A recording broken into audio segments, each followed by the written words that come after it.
Welcome everyone to the Stakehill launch of the bid proposal.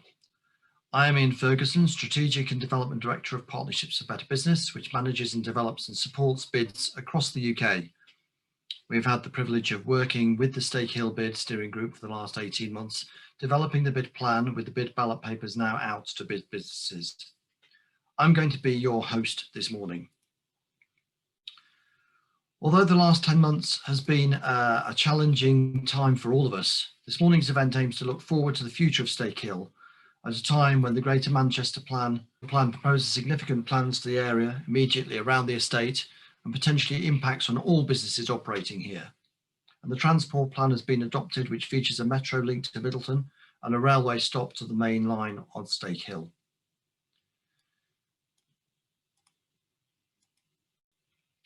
First of all, I want to introduce you to the steering group for Stakehill BID, who come from a cross-section of businesses from across the estate, who have given their time voluntarily over the last 18 months to represent your interests.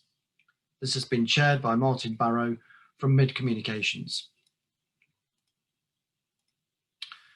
This morning we have three speakers: Sara, Chief Executive of Brackmills BID, a 730-acre bid now in Northampton, in its third term, to give you an insight of what can be achieved when businesses work together. We're also privileged to have the leader of Rochdale Borough Council, Councillor Alan Brett, who provided consistent support through the development of the bid. We'll be rounding this up with Martyn Barrow, Chair of the BID Steering Group, talking about the journey so far and the opportunity he thinks that gives businesses on Stakehill. There'll be a brief Q&A session with all three panellists, so if anyone has any questions, please use the Q&A button on the bottom left-hand side of your screen.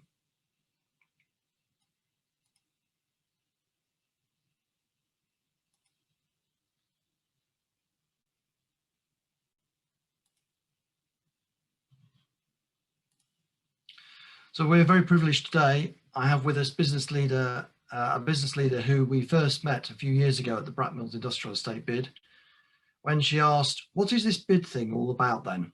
And within a very short time, she was hooked and is now Chief Executive of one of the largest bids in the UK. She was the business owner of a large gym business on Brackmills Industrial Estate from 1996 to 2009 and joined the Brackmills bid as a director in June 2010. She took over as chair in 2012 and was made Chief Executive in 2019. She has also served 3 years as the chair of the ambassadors for SEMLEP, the South East Midlands Local Enterprise Partnership, and she's an English Regional Transport Association Railway Officer for the South East Midlands area. She works closely with the government, police and armed forces. Ladies and gentlemen, Sara. Good morning everyone, it's nice to meet you all. A bit of insight to Brackmills and what's happened over the last we're on our third term of the actual bid now. I'll start off with, we actually started a bid back on the 1st of June in 2009. We're now successfully running on its third term, which is now due for renewal in 2024. As it stands at the moment, we've got 180 businesses and approximately 18,000 employees on this estate, but that does include Barclaycard on Brackmills as well. Some of the important pointers when you're actually running a bid and working for a bid and keeping it so it's successful is you've got to look at things like your accessibility to the estate. I don't know Stakehill myself personally, but I've been told that you've got the M62 and the M629 sort of close to it. What you'll be needing to do is form a close relationship, and very important, with your partners to assist with this, i.e. working with Highways England, your local highways and your local council. They're imperative to get any work done, and we actually have been match funding with the council for years, and it seems to work for us and work for them. One of the things also with an estate, obviously you get poor public transport. This you can actually work with your local business bus companies, apply for funding to achieve this, and then you can also work with your local partners as well. Look at car sharing schemes, also safe walking routes around the estate. A lot of our actual employees are agency workers who work for the likes of like Asda and the big ones like Travis Perkins, etc. And a lot of these people don't actually have cars. It's more actually cost effective to car share if they can, get a bus or use a cycle. The only trouble is nowadays with COVID, we're trying to encourage people not to use buses because obviously it's a risk to people's health. So one of the things we've actually done recently on this estate, we took on a project working with Voice Scooters, which is a Swiss company.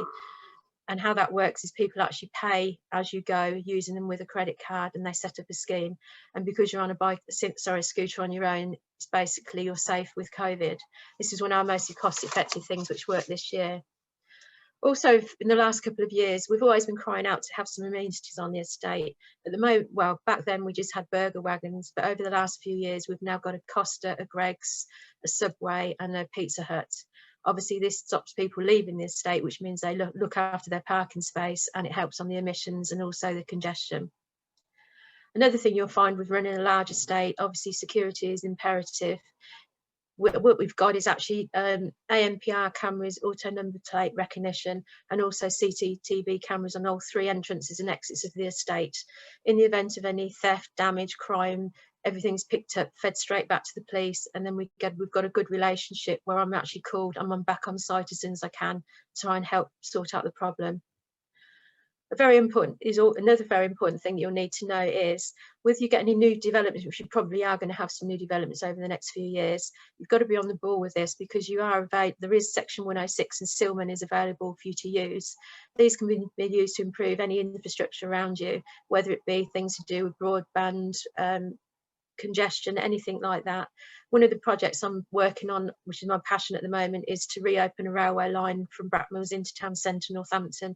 This will ease the congestion on the M1, the A45 and the A43.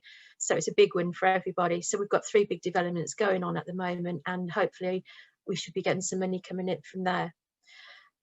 Really, basically, a bid is a way that we actually look after all the businesses and benefit them, whether it be going to London, to the House of Commons, lobbying government for extra funding, working with the Crime Commission of Northampton to get the cameras piggybacked on the back of the way they order them, so we save money. Our thing we're doing is trying to use the levy payers money as best we can, keep the price down, but produce a really good service.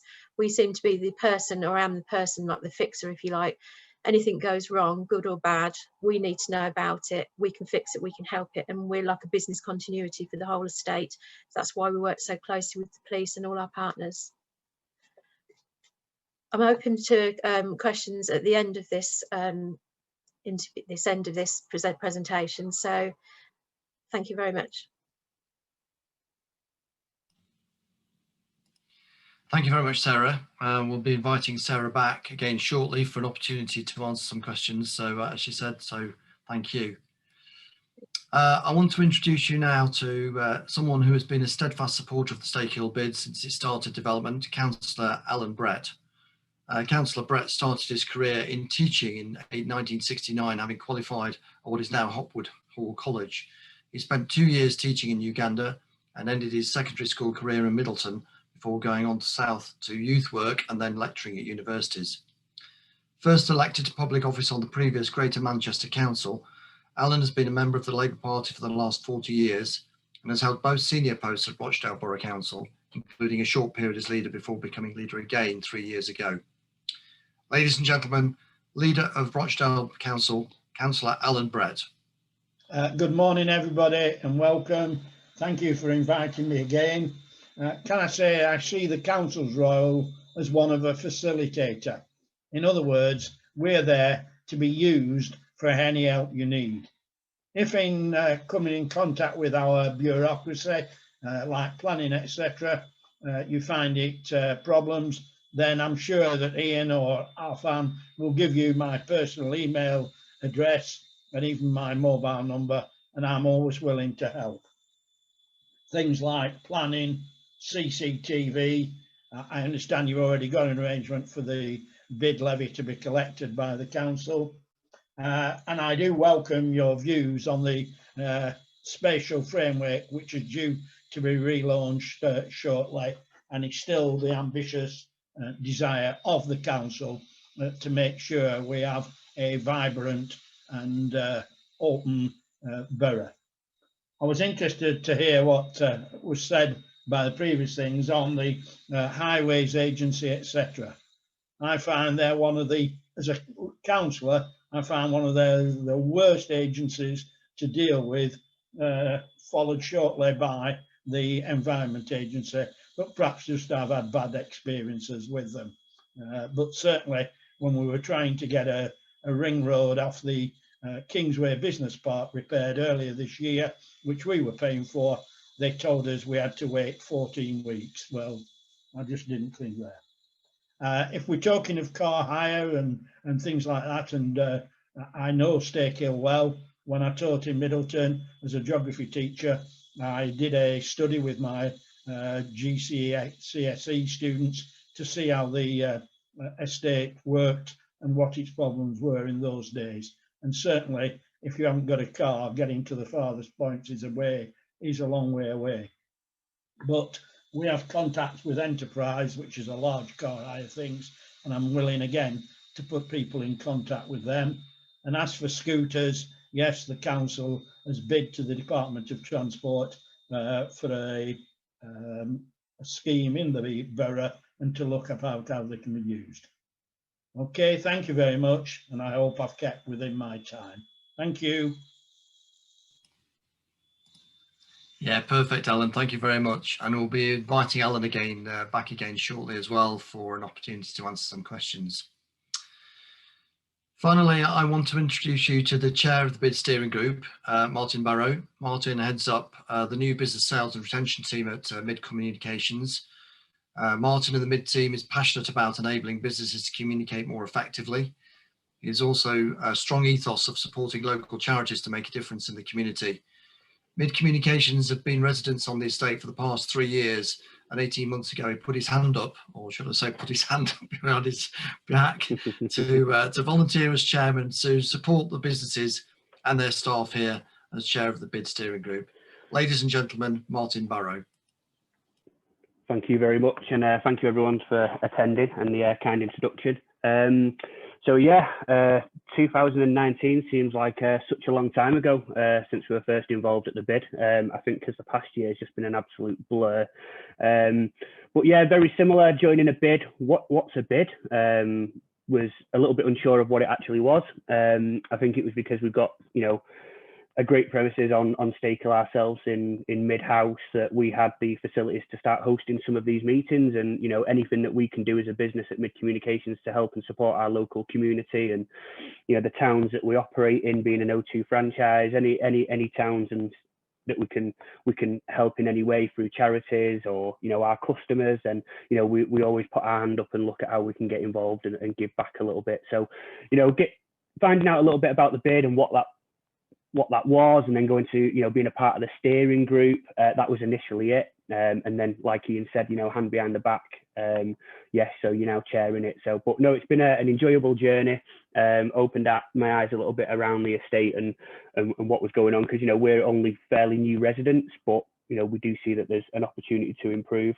So I was aware of previous bids through Rochdale Town Centre bid. We've got an O2 store in Rochdale, and I know that they were a part of that. They weren't heavily involved in terms of like the steering groups or chairing, but, you know, we were a part of the bid and understood what was going on. So when being asked to join, it was a bit of a no-brainer for us really as a business, and for myself to get involved. And I think over the past 18 months now, since 2019, you know, the bids have grown. You know, with over, I think there's 290 bids now across the UK, and hopefully we can add to that now over the next coming weeks. But you know, over the past 18 months, the bid has brought businesses together to talk about and address the issues that are going on around the estate, and then our plans were to, you know, deliver a sustainable plan that's now been launched on the Stakehill BID website. I don't know if everybody's seen the prospectus, but please head over to the Stakehill BID website. You know, we've worked with a website providing information. We've been sending out our Stakehill bulletins, not only around the Stakehill BID, but, you know, it's provided ongoing updates to businesses on COVID, Brexit guidance, information from government. You know, we've worked with Rochdale Development Agency to install additional CCTV cameras at key locations. We've discussed additional bus services with Transport for Greater Manchester, and we've raised the profile of the estate, yeah, and the events, you know, with support and grateful support from everyone who's attended today. But, you know, from Mayor Andy Burnham as well, he's joined some of our events, and, you know, said how good a bid can be for for the local area. And you know, I personally want to thank the local team, well, the team, you know, Ian and his team, for all their support that they've given to the bid. The steering group, you know, we've done a lot of work. We've gathered feedback from Stakehill and businesses and employers. And I think the future and what does that look like, you know, from listening to what you guys have said and what your employees are saying is, you know, we've agreed upon 3 objectives for the future, which is improve access and parking, you know, to improve the traffic flow in and around the estate. You know, we want to create a safe and secure environment for us and our employers and our premises. And I think the biggest thing that we've found, you know, through this is that we want to create a business community. I've already had emails from residents on the estate around issues that they're facing. And, you know, I do feel now more than ever, the bid's come at the right time, given the challenges we're all facing, large and small businesses with COVID, you know, Brexit, local developments. I think, you know, communication is vital for the estate, you know, and be able to work together with a budget that we contribute to. You know, it has to benefit us all, really. I do believe, you know, without the bid, you know, there's going to be no collective voice or mechanism through which we can control and support and receive, and you know, and the businesses will be left to face challenges and uncertainties alone, really. And I don't think that, you know, and like I say, more so than ever now, I do feel that it's vital that as businesses we come together and work together and contribute, but for the greater good, really. And I'm looking forward to the future and what the bid will bring. So that's it from me, Ian. But thank you very much again for attending today. Please get to the website, have a look at the prospectus, the plans. Get in touch if you have any questions personally. Always open for a virtual coffee if we want to discuss. But yeah, no, thank you very much anyway. Thank you very much, Martyn. Brilliant summary of really a lot of work, as you say, by the steering group and the businesses that have been working hard on this development of the plan over the last 18 months. So yeah, I want to extend my thanks to every business that's had a role to play and actually participated in this. So yeah, a huge future. Can I welcome back Sara Homer and Councillor Alan Brett now, and if anyone has got any questions, please don't hesitate to use the Q&A function that you'll find on the bottom of your toolbar. One of the common things that has come across from all 3 of you is sort of the impact that in fact individual businesses can have working together as a collective. Sara, you've got sort of direct experience of this from the Brackmills bid. Do you think that you'd have been able to achieve as much without a bid? And would any of the things happen on Brackmills that if the bid hadn't been there? To be honest, Tom, I'd say definitely not. I think being part of the bid gets jobs done. It's not, you've got more of a voice. If you go to government, they look at you, they respect you, and we put as much work in as we can with the local councils. I think forming a partnership between, whether it be the armed forces, the police, emergency services, or the councils or highways. I understand Alan said he's not done very well with highways, but I work so closely with them, I can't fault them. Highways England are a bit slow, but our local highways, NCC, you can't fault them at all. I think it's how well you build your partnership, and I think because you're a voice, you're representing, from our point of view, 18,000 employees on the estate. When you've got the big players on there as well that are backing it as well, it's your collective voice that makes people listen to you. And yes, you do get jobs done. So I think it would have been left on its own, because we owned a business on there back in 1996, which didn't even get changed into a bid until 2009. We had lots of lorry jackings where they were stealing, you know, big televisions out of lorries, gunpoint and knife point. We had very bad travellers trouble back then. So when the bid actually came around, it's like took control of it, and the police looked at it differently, like actually you're paying into something and we'll give you more service. Obviously they're not giving you additional service, you know, they're there because they're there to help you all the time anyway, but the fact that you're standing up to be counted and standing together as a group, then yes, you do get a lot more done. And it's almost, you've got a protection dome around you to actually get things done safely. If you do have any issues, once you've done it, you can go straight back to them. And the more you deal with them, and the longer you're involved in a bid, and the more money you put into it and they put into it and match funding, there are always options there to bit of leverage to get money from highways or the council, NBs, well, Northampton Borough Council and Northampton County Council as it stands at the moment. It's the fact that you've got a voice. You're not one person on the estate who wants a job done. You're one person representing all the businesses on the estate. Yeah, that's why it works. Thanks, Sarah. And from your side, Alan, with local authority working, I mean, you've had the opportunity to work with the Rochdale Town Centre bid since its introduction. Has that helped you as a local authority being able to sort of make more effective use of the resources you've got? Well, first of all, they've got a direct line into me. I'm still on the board, of course, of that because they asked me to be on. But I think the other thing is working in partnership means that you can double up perhaps on getting resources, what the private sector can sometimes log into, okay, and then of course in our case what we can log into. So we have just won a town centre bid, haven't we? We're getting 17 million from the government, and as I mentioned earlier to you, which you alluded to, the transport plan has now been accepted, and hopefully we will get the upgrade on the Cross Pennine bid. But anything else, we're there to help. Yeah, brilliant. Thank you, Alan. Sarah, you mentioned earlier on that you'd got a scooter scheme. Is that something that's currently up and running? Because certainly transport has been one of the challenges for Stakehill. Yeah, the voice scooter scheme, I think it's actually comes from Switzerland and it's all over Europe. And the town's actually, the town centre bid was involved in it initially. And the council contacted us and said, from the point of view of being an industrial estate and an issue being from getting people from A to B, in other words, you know, we don't want so many people on buses because of COVID and all these different restrictions are going at the moment. They said, would you be happy to put it out as a new project? Yeah. So we said, yeah, we'll give it a try. And I cannot believe the uptake on it. It's been so good. It's cost effective. You can pay, I think they pay £39.99 if you want to have one for a whole month. And it works out cheaper than if you have two buses to and from work every day. Or you can just pay as you go when you use them. And it just seems to fit perfect with us, because from Brackmills you can now go via, there's like a big river from where we are. You can go along the side of the river straight into town centre through the university, and then when you decide to drop off, you just park these scooters up and walk away from them, because it's all done through a PIN number and a credit card.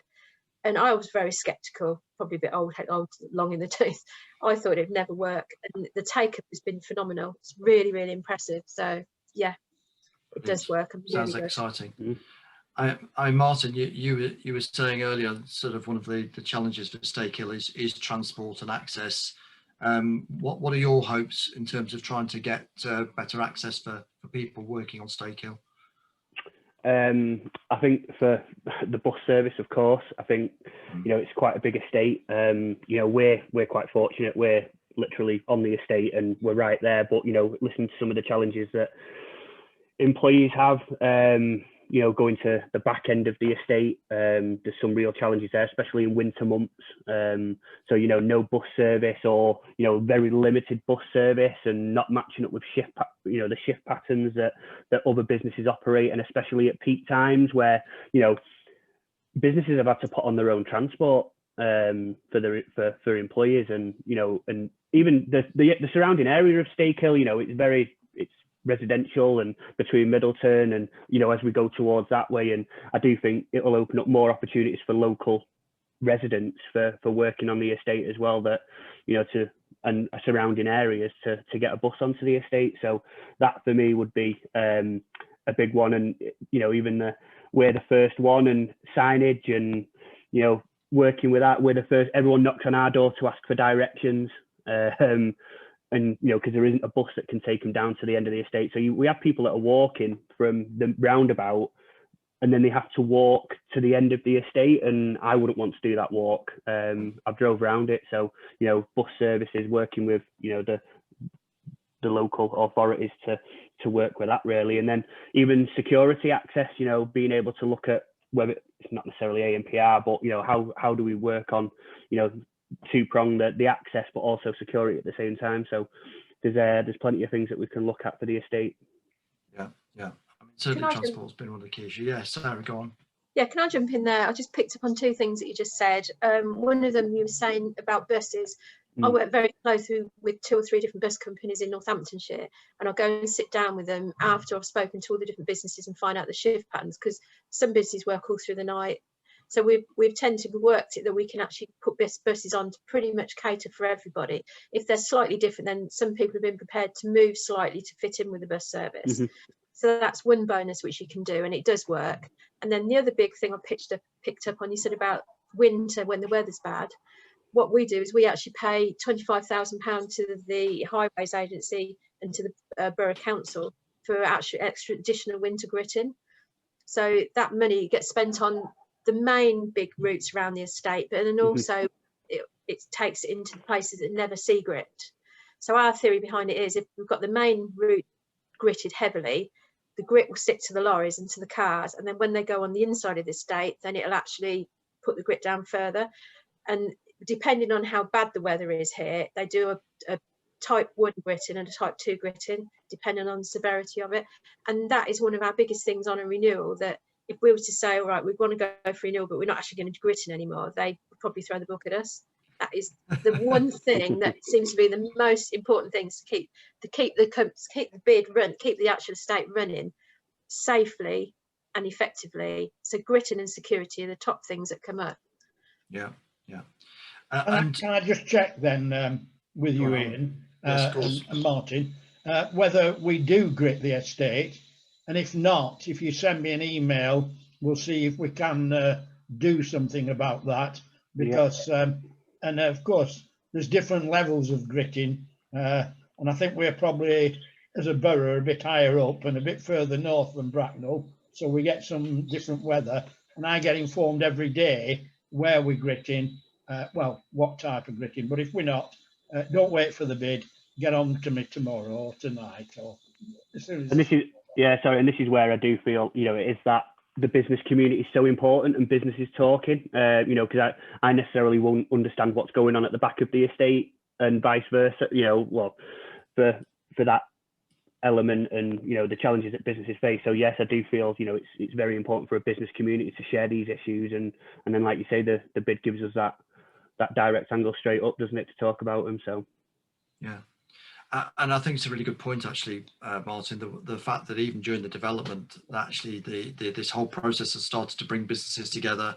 The fact that we've got Alan's support is great. We were also very fortunate just before Christmas to have Mayor Andy Burnham on one of the bid events as well. So it really does, I think it's starting to prove its worth. And I think the demonstration that illustration that Sarah's been able to give of Brackmills really does bring it home as to what potentially can be achieved with a bid. So thank you. Thank you very much, all of you, for your insights. Councillor Alan Brett, Martyn Barrow and Sara from Brackmills Industrial Estate. It's been really insightful, and it's really good to get it from somebody who's actually directly experienced a bid in an industrial estate. So been really useful. So thank you everyone for attending. And I hope that if you haven't found your ballot paper yet, please try and find it and make sure that it goes back in the ballot box. And I'll leave you and thank you very much, everybody, and keep safe.